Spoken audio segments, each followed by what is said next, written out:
All right, so this is the vlogging section of the film. Hopefully I'm not peeking back there with the sun in my eyeballs or your eyeballs. No, so I just zeroed both of these rifles, both these optics, and I just want to kind of let you in on the process. I didn't film that part for obvious reasons. This was the Nightforce. So I'm just doing a rough zero, right? All we're trying to do is to make sure we're good. So I shot these 3 rounds, and then I just made the correction and then fired 1 confirmation round. So again, we're well within that inch, slightly right. I could get that a little bit better, but I'm not here to waste ammo. And this is not an accuracy test to begin with. All right, then here's the Arken. All right, so we shot these 3 rounds first. I actually couldn't see that round back there because it was so close to that one. And so I had made a correction of 1 click down and actually made another correction of 1 click down. And that's what we ended up right there. So this is the Arken group.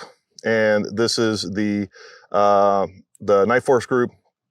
Again, this is not an accuracy test. I didn't take a lot of time with this. Didn't do any warm-ups. All right, so now that we got this zeroed, I'm gonna go ahead and slip the rings, and as well as show you how the different zero stops on each one of these scopes work. So we'll start off with this Nightforce. Go ahead and take these off. I'm also gonna show you a kind of a peculiar feature that is definitely a consideration when you buy the Arken. I'll show you that when I get that one over here. So Nightforce has 2 different screws on opposing sides. Hopefully you can see, such a heavy rifle. You can see that screw right there. So that screw right there, there's another one just like it on the opposing side. It's a small Allen. I do like the fact there's only 2 screws.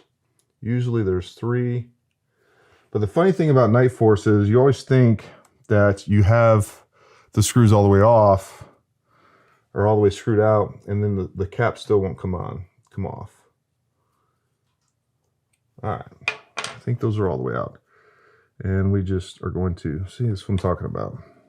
You damn near have to remove the screws all the way. And that sucks because I'm just gonna pull them slightly out. Still catching on the lip of that elevation turret. All right, so we just twist and pull. All right, so the way that the Nightforce zero stop works is we have these 4 screws right here. It's pretty simple. Again, all you're gonna do is unscrew those.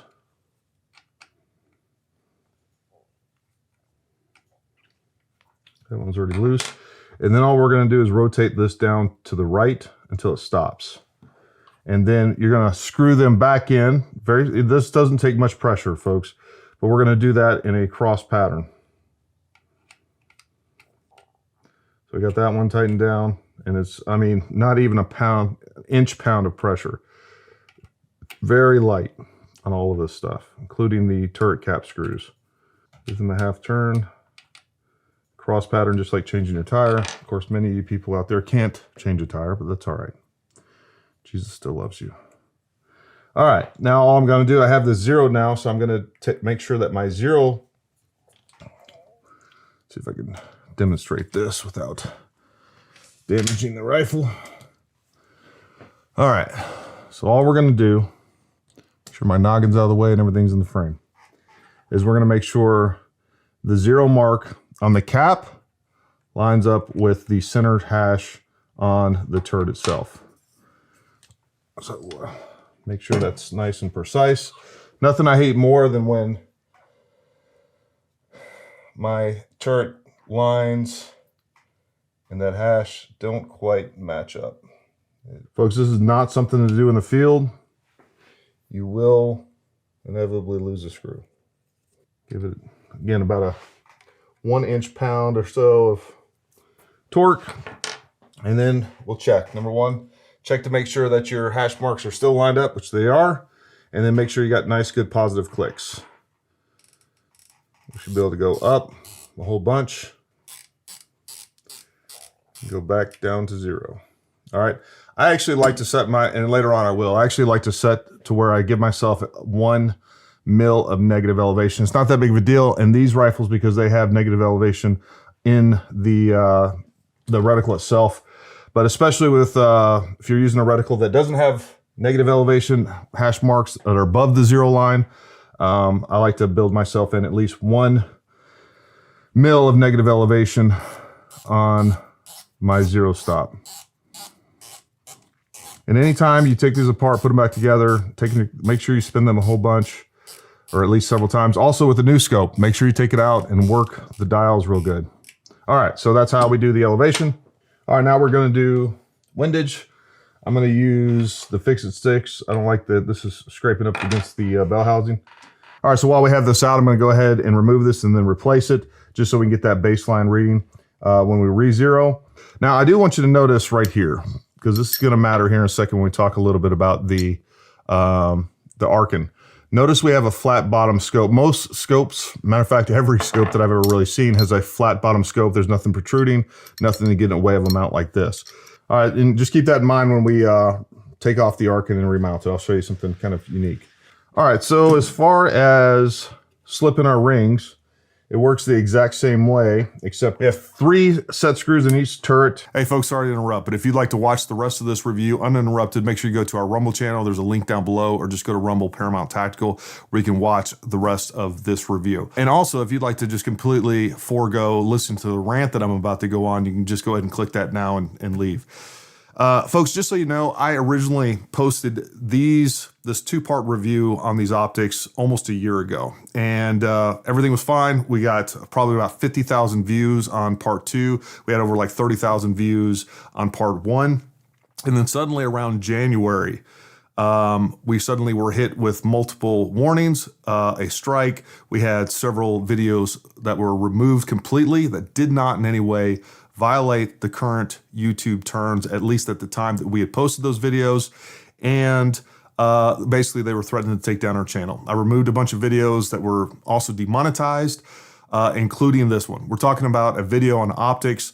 Again, I've went through both of these videos in detail. There's nothing in there, especially at the time that I posted these videos, that violated any sort of terms with YouTube whatsoever. Where we're gonna end up with at the end of this rant is, if you care about the Second Amendment, you care about the First Amendment, you're gonna stop watching YouTube and go to places like Rumble and other platforms that, for now at least, are actually, recognizing our right to freedom of speech and to other constitutionally protected activities, like things that are, like content that is firearms related.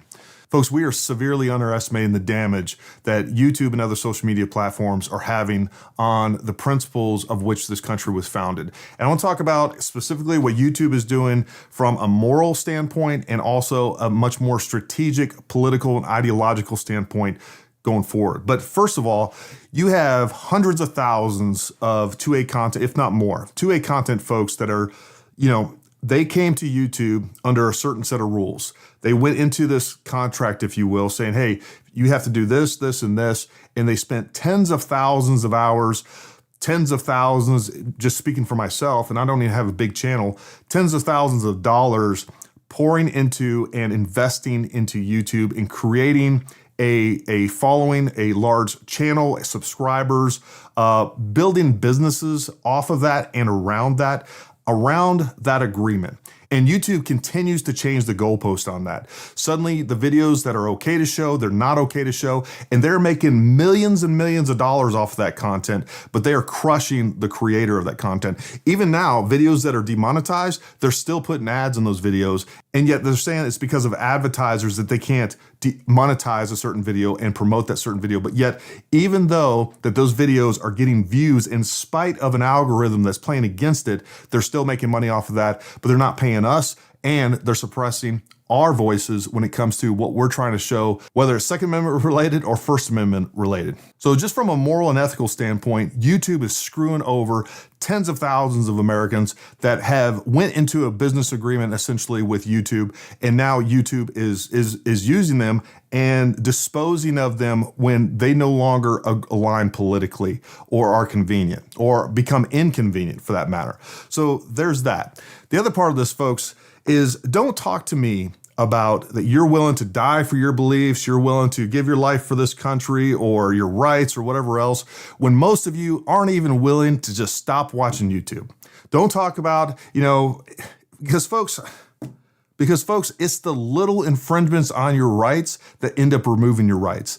YouTube, and I want you guys to think about this, not only from a Second Amendment standpoint, but from a First Amendment standpoint, the damage that YouTube has done suppressing voices all throughout COVID. Folks, we saw what was going on with Twitter, with the coordination and collusion that was going on between government agencies and Twitter, suppressing free speech, suppressing voices that were, it was solid scientific information, but they wanted to make sure that they had control of the narrative.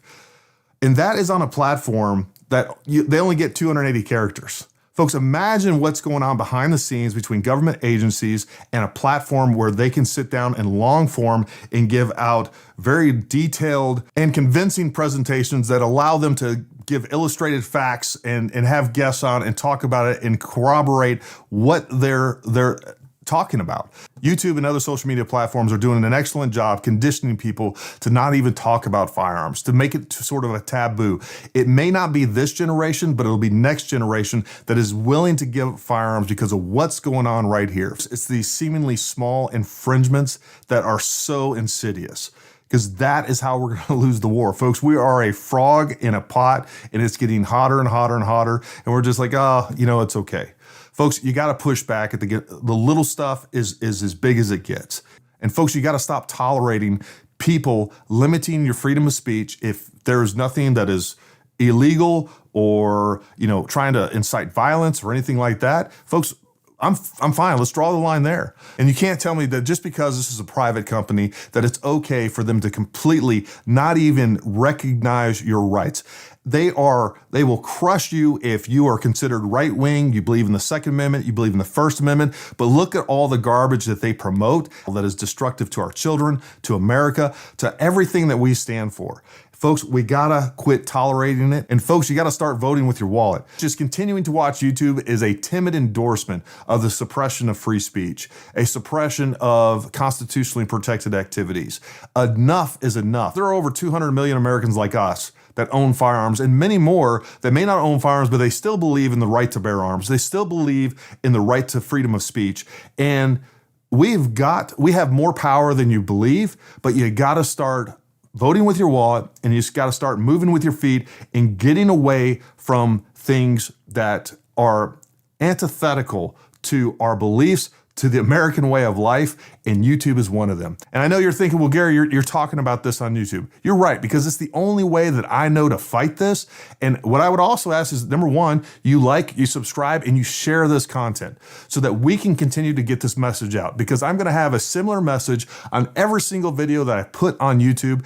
And if you're in this for great gun content, we'll still put some here, but most of that is going to go on Rumble, where we can speak freely about operating firearms safely, training people so that they're better and safer with firearms, teaching them medical stuff, which, by the way, I have several medical videos here on YouTube that they have completely removed or they've restricted, and they're not even public. I mean, it's absolute insanity, folks. And I'm telling you right now, you have several major federal agencies that are behind all this stuff, and this is a bigger thing than you realize. Folks, you got to wake up and quit being naive and see the bigger picture of what's going on. Folks, this is a strategic 15, 20, 30-year plan that they are implementing right now. They're conditioning you, they're conditioning your kids, and they're conditioning future generations on what is acceptable and what is not. And what is not acceptable, apparently, is the right to bear arms, which is one of the foundations of this country, and it was also not acceptable is freedom of speech and open debate and discourse, there's nothing more un-American than that. So folks, wake up, stop watching this platform, go to places that are more aligned with your beliefs and your way of life and what your vision of America is supposed to be. But still, I want you to share this. I want you to like and subscribe so we can continue to push this message. But at the same time, folks, go watch our content over on Rumble. Go watch those other 2A creators that have moved to Rumble for all the same reasons. Stop endorsing this stuff. And it's time to take a stand now, or we're not going to have anything left to stand on or stand up for. Folks, if you're still here, thanks for staying with me that long. Fight for your rights, because we're losing them. They're being slowly pulled away from us. So stand up, fight for your rights so that we can do it now and do it peacefully, so later on down the road, we don't have to take up arms to get our rights back. So go watch our channel over on Rumble. But until next time, stay armed, stay ready. We'll talk to you soon. Storm is coming, but